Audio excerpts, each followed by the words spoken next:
it's Tom Donald from the London Contemporary School of Piano, and here I am joining you from Baker Street at the Blutner Piano Centre. And in collaboration with Pianist Magazine, I'm really happy to present a series of videos and tutorials and seminars on all different exciting musical topics. Today we're going to talk about a great topic for popular music, but all forms of music really, any music. It's called groove, one of my favourite topics. What exactly is groove anyway? Well, I'm going to give a quick definition of groove today. Groove is a way to bring our chord progressions to life. So we have a chord progression, and we've had some videos previously on chords, which you can check out on the Pianist Magazine YouTube channel. But we now are going to talk about ways of bringing chords to life and stylizing them in different ways. And if you've ever wanted to just host a sing-song around the piano and play a bunch of chords from a lead sheet with some friends singing, or you just want to enjoy the piano a little bit more, grooves can really help you build better rhythm as well for your playing. And if you're enjoying these videos and you're finding they're helping your playing and your practice, you should head on over to our website, contemporaryschoolofpiano.com, not just to find out more about what we do, but also to get your free resources kit, which can help you with a lot of these practice concepts. We have a special free resources kit that really assists students with their practicing. And if you'd like to learn more about us, this is where we're based. We're based here at the Blutner Piano Centre, here on Baker Street, where our teachers give lessons that cover a whole wide range of musical topics. So we're going to talk a bit about groove right now. We're going to start with some grooves that are common to popular music. They're used a lot in pop songs and they don't really have a name. So I had to come up with some names for these grooves and rhythm patterns that I often see in songs. So I'm going to get a very simple rhythm pattern here, or a very simple chord progression. D major, G major, E minor, A major. And I call this the Abbey Road groove because we hear it a lot in, well, does this sound familiar to you?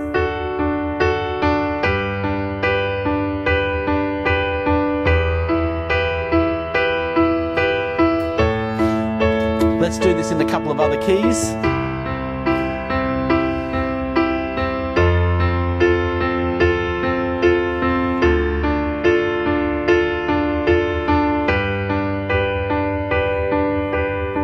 And the thing about these rhythm patterns and arrangements, you could apply that to any chord progression you like. But of course, we hear it in a lot of those classic Beatles songs or songs like John Lennon's Imagine. That swing between, where we're swinging between the top two notes of the chord and the bottom note of the chord. Unless it's an inversion, you get that lovely sense of a rhythm. And it's a great accompaniment if you're comping through a lot of pop songs.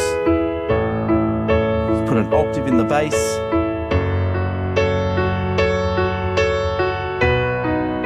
It's a nice groove to start with, to warm our fingers up.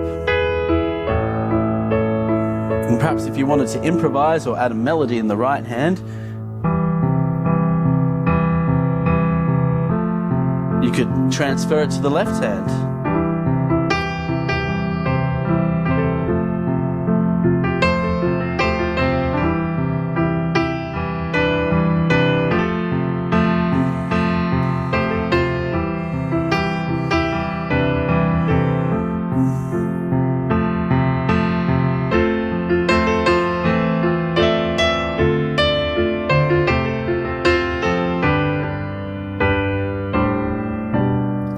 So here's another groove I quite enjoy. This groove you hear in a lot of power ballads, and I call it the 3+3+2 groove.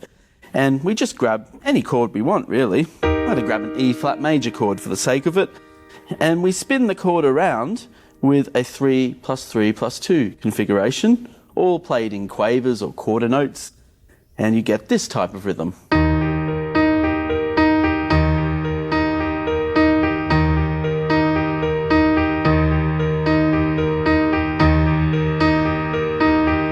Actually can be quite heavy with the thumb there.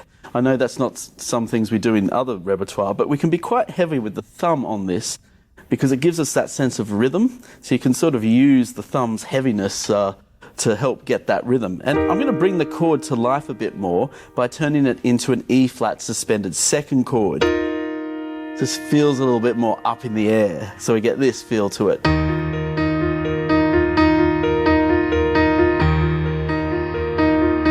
And I'm now going to move the bass around a little bit, and let's hear what the groove does to the chords.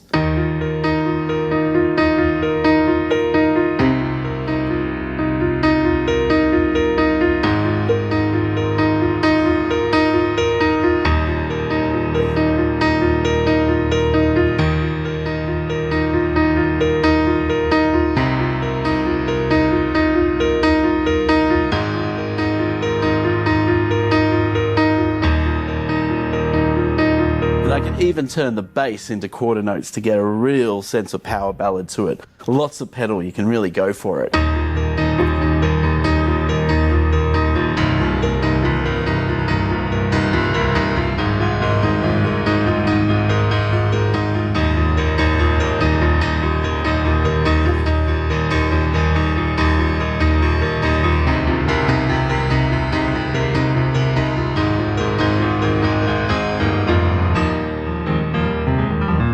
So a lot of those power ballads, that's a great groove you can have a lot of fun with. And again, you can apply these to the left hand. If I get the song Clocks by Coldplay, and I apply that pattern to the chord progression of that song, and that song is E flat major, B flat minor, F minor. That gives me room in the right hand to improvise on the scale or play the melody.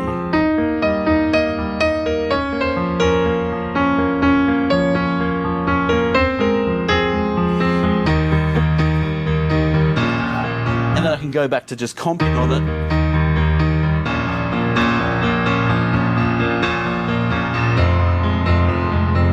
So this is where you can build up templates and collections of grooves that suit different styles of music. And there are dozens and dozens and dozens of them. It's not just the two I've shown you now.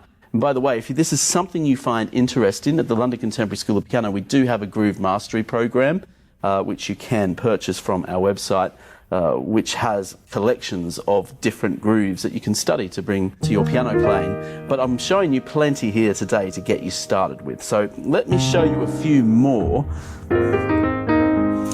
So, I mean, here we are in London, and we're the home of the Beatles, but we're also the home of great other piano pop music legends like Elton John. And Elton has a very specific sound on the piano, and it's very rarely actually notated. Because even the way he writes his songs, he scribbles the chords above Bernie Taupin's lyrics, and it's worked pretty well for a long time. He's still releasing great music even to this day, actually, using that methodology, but it's never written out. So when you hear a lot of that sort of Elton-y stuff, the Elton groove, it's not actually written down. So let me break down what some of that might be in a chord progression. So I'm going to show you a couple of sort of typical Elton patterns. Let's start with this one. So I'm going to use the chords E flat major and B flat major. It's very simple. It's just a bit of arpeggiation, this one.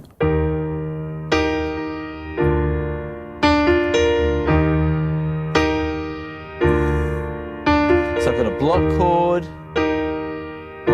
I finish with that little broken chord.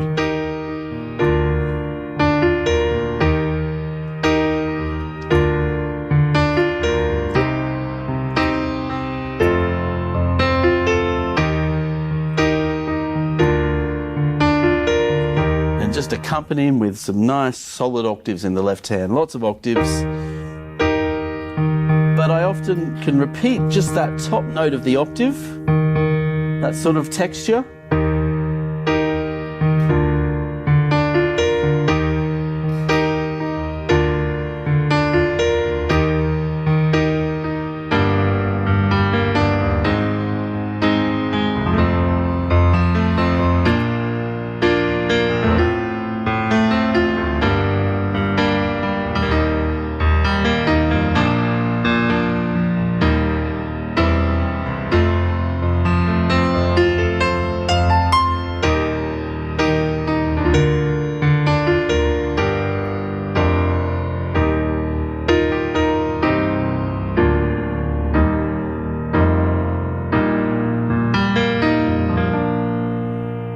guessed it, that was Can You Feel the Love Tonight from The Lion King. But there are other Elton grooves that are quite nice to play as well. If we get a song like Your Song, this is a nice groove. I've got the block chord, and then I arpeggiate it like this. Now apply it to the other chords.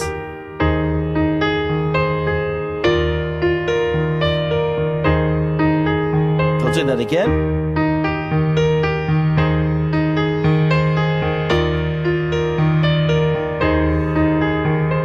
And another thing Elton loves to do is add suspended seconds to his chords. And then quickly resolve them. This sort of movement.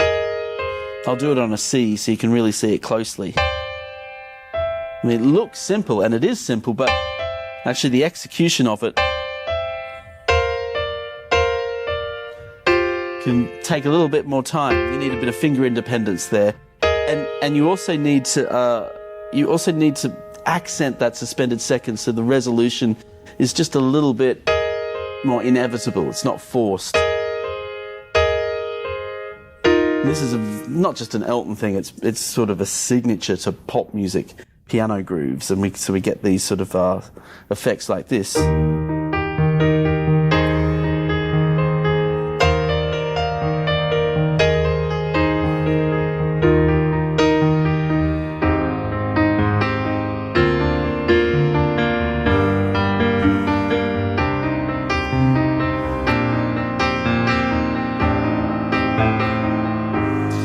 And the improvisation that's taking place is very formulaic. It's not like free improv. Elton John, or the likes of Elton John, will choose almost ad hoc as to which chord is going to have the suspended second on it to resolve to the third. And other times it'll just be a clean triad without the suspended second. And he'll play it differently every time he plays the song. He'll decide the suspended second will go on other chords over other chords. And I've noticed the more times he plays one of his famous songs, he'll probably add more and more suspended chords to it over a period of time. Perhaps maybe he's getting a bit tired of playing the same thing over and over again. But it's still the same chord progression. And you can have a lot of fun with lead sheets adding these types of grooves. Let's try something a little bit more challenging now. We're going to try a Samba groove on the piano. This is not an easy one. So we're going to just use two chords to keep it really simple. We're going to play a C minor, and then we're going to play an F minor. And if you want some help with these exercises, you can head on over to our website, contemporaryschoolofpiano.com, to get your free resources kit, because it will accompany many of these videos, including this one. So let's start with just those two chords.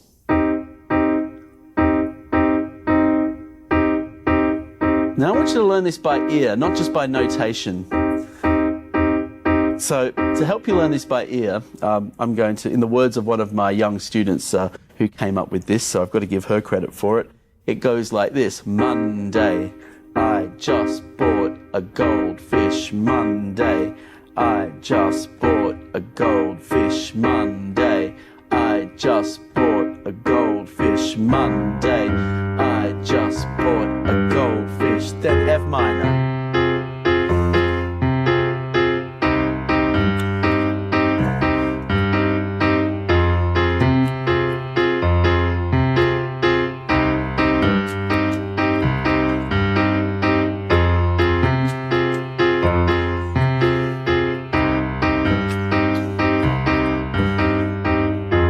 So let's use the chord pattern for blue bossa, which is this.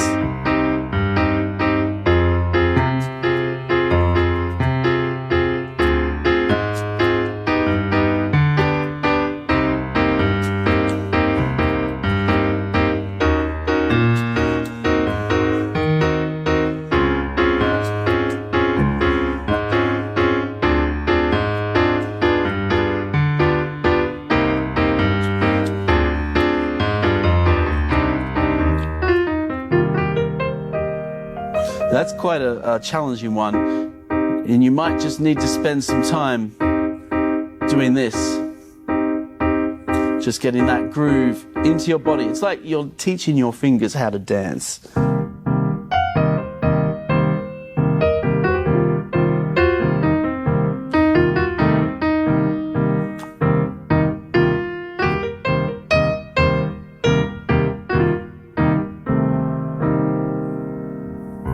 But there are also some very popular grooves in classical music that are used a lot, such as Mozart's Alberti bass. The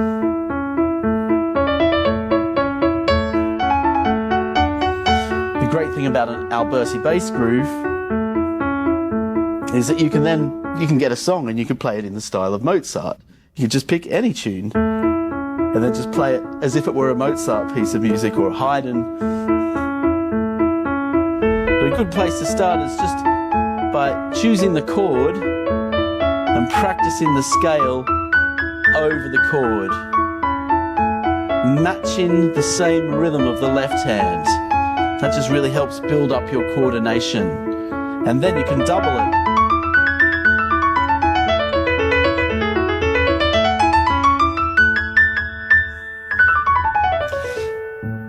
And another groove that's very popular in, let's say, modern popular classical music, such composers like Alberti. And I have students that bring me Alberti pieces, and I often say to them, you could actually compose this yourself. And that's because the groove has a very set formula to it. So if we just pick this particular progression, a very typical progression for, let's say, an Alberti piece or an Adele song, pretty much the same sort of harmonic language, D minor, B flat major, F major, C major. So if we just get this left hand, fifth and an octave,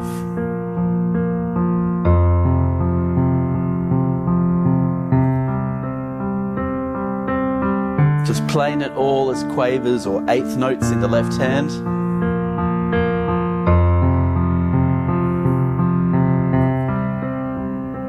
Then we're going to create a melody in the right hand.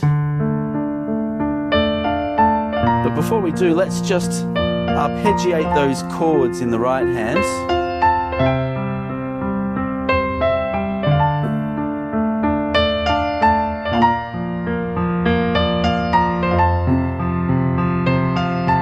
So that's a very typical sort of, you could say, a Naldi type groove.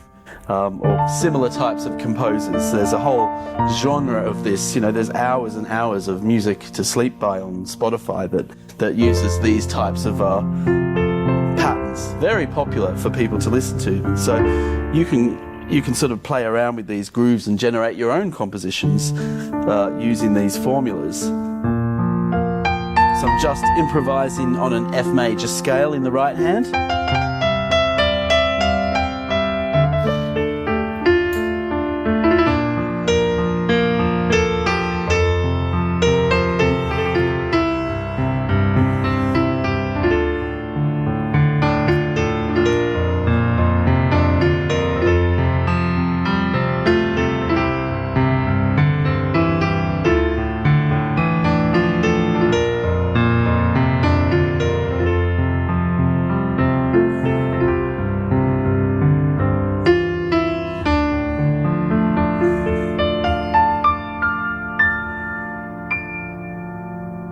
So those different grooves and patterns that are embedded into compositions and pieces of music, just separating them and plugging them into chord progressions, plugging a different rhythm pattern and putting it into a chord progression can really help our understanding of musical arrangement on the piano.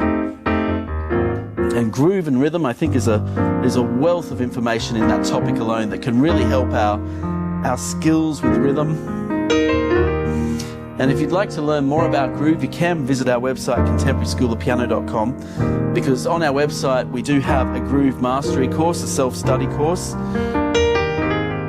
Or maybe you're interested in getting some lessons to help build up your contemporary piano skills, or your creative piano skills, or your classical piano skills. And we have an incredible team here at the Blutner Piano Centre. There's beautiful pianos here on Baker Street. It's something that might also be very useful to some of you. We run summer courses, intensive programs. We do lots of stuff, basically. You can head on over to our website and find out more. But in the meantime, get your groove on.